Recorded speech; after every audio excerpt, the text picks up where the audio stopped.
Today we're going to look at 5 Space Marine units that I think have really come out well from the 9th edition changes, and talk about why I think they'll be good in the new edition.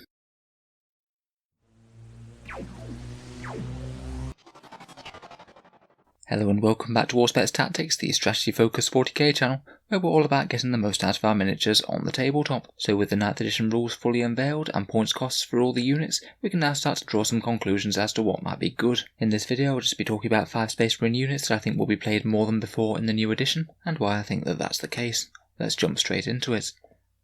So first up we have Inceptors. The main reason that I'm looking at them with interest is that they got decent points drops in chapter approved, despite virtually all of the points costs in the game going up. Inceptors haven't really been all that strong in 8th edition, and even with all the nastiness that came out of the new Space Marine Codex, they didn't really break through quite as much compared with things like Aggressors. Now though, Assault Bolter Inceptors have gone down from 41 points to 40 points, and the Plasma Incinerator versions have taken a big drop, jumping from 59 to 50 points. Seeing as on average most things that were 40 points went up about 5 points to 45, the numbers really are in the Inceptors' favour just a little bit more. It isn't all good news for them. They have of course lost fall back and shoot from their fly special rule, which is certainly going to hinder their firepower, particularly as they have to get reasonably close. They're not going to be quite as reliable for skirmishing with the enemy as they once were, and there'll be much more emphasis on them actually finishing off their target rather than just injuring it and maybe going for a charge. I think they'll be a little bit harder to use in 9th edition because of this, though they do have the advantage of pretty much guaranteeing 1 full round of shooting via their deep strike, though with this new decreased points cross they're just going to be relatively durable comparatively, and starting them on the board just really isn't looking quite as bad as it was before.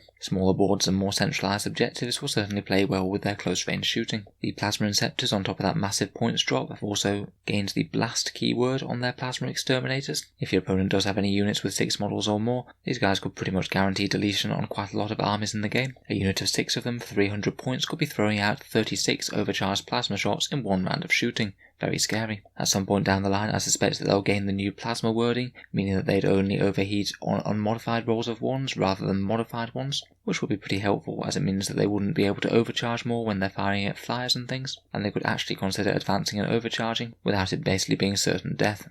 In terms of chapter selection, I think the Ultramarines could actually be a decent shout for them. They could pretty much guarantee their firepower every turn due to their very nice fallback and shoot rules, which are extra relevant now flyers lost this ability. If you just want to hit really hard on the turn you come in though, then of course Dark Angels are great for the Plasma Exterminators. In Tactical Doctrine you could be killing 2 Toughness 8 tanks in a single turn, and Imperial and Crimson Fists are going to get a lot out of the Bolt version. As they can no longer remain in Devastator Doctrine all game, these guys are actually not such a bad choice for them now. For 240 points, a unit of Imperial Fists Assault Bolter Inceptors would average 30 hits with Strength 5 AP-2 ignore cover weapons, even with no other buffs, and that's really not something that most targets are going to be able to ignore.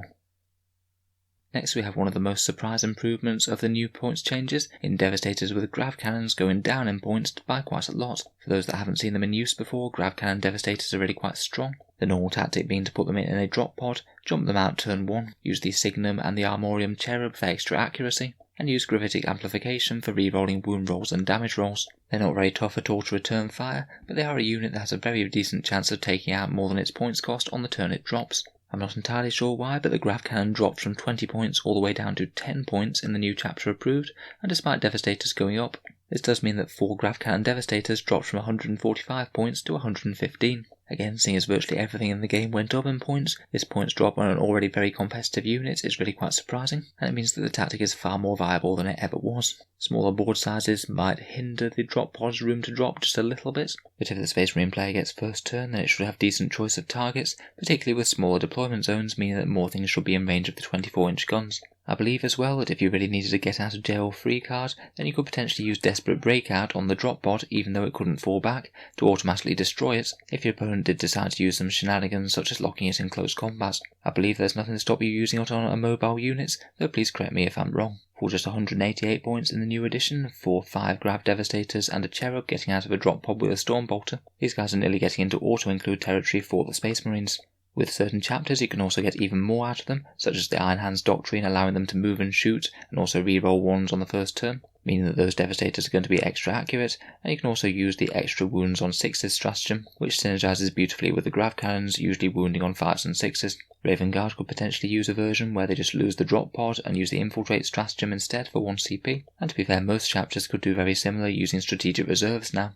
Ultramarines could use their doctrine to move and shoot at full accuracy, Salamanders could use their +1 to wound stratagem on them, and Imperial Fists could get extra damage against vehicles. There really are quite a lot of chapters that can make good use of this.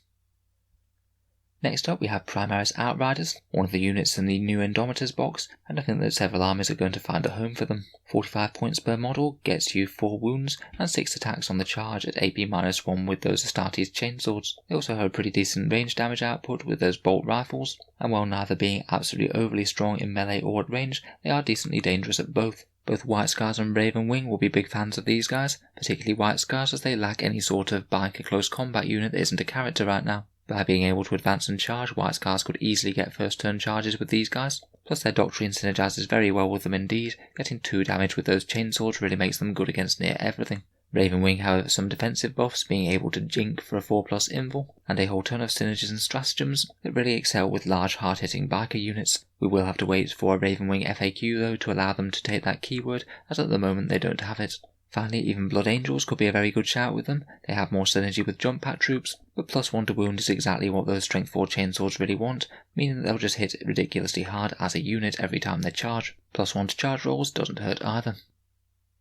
Next up we have Terminators. I know these guys have been reasonably underwhelming for most of 8th edition. In general in recent times they've been far overshadowed by Aggressors and Centurions, who generally tended to do the same job but a bit better, and could still be made to effectively deep strike in with armies such as Raven Guard or White Scars. In general, compared with the Aggressors and the Centurions, the Terminators have come quite well out of the points cost changes. The standard Power Fist and Stormbolter loadout only went up 2 points from 34 to 36, which is below average out of the Codex. Both Assault Centurions and Aggressors went up decently more than this. In particular, the Thunderhammer and Stormshield version also did pretty well, going up from 41 to 42, and Cyclone Missile Launchers dropped in points decently, going down to 25, so they're actually really quite viable on Terminators now, I think. 25 points isn't too bad to add 2 missile launcher shots per turn. I do think that Terminators are a relatively higher skilled unit to use comparatively, their main advantage being that they can deep strike in, do some decent range damage output, and then also do some decent melee damage output all in the same turn. And you do kind of need to be maximising both phases to actually get the return on them,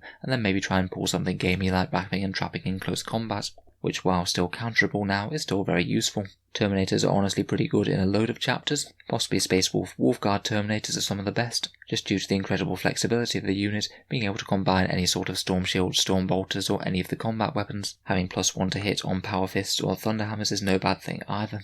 Deathwing Terminators have plenty of synergy in the Dark Angels Codex, particularly being able to jump in next to bikes for a very short charge, and with the very hefty increase to Deathwing Knights it looks like the actual standard Terminator squad is the way to go again.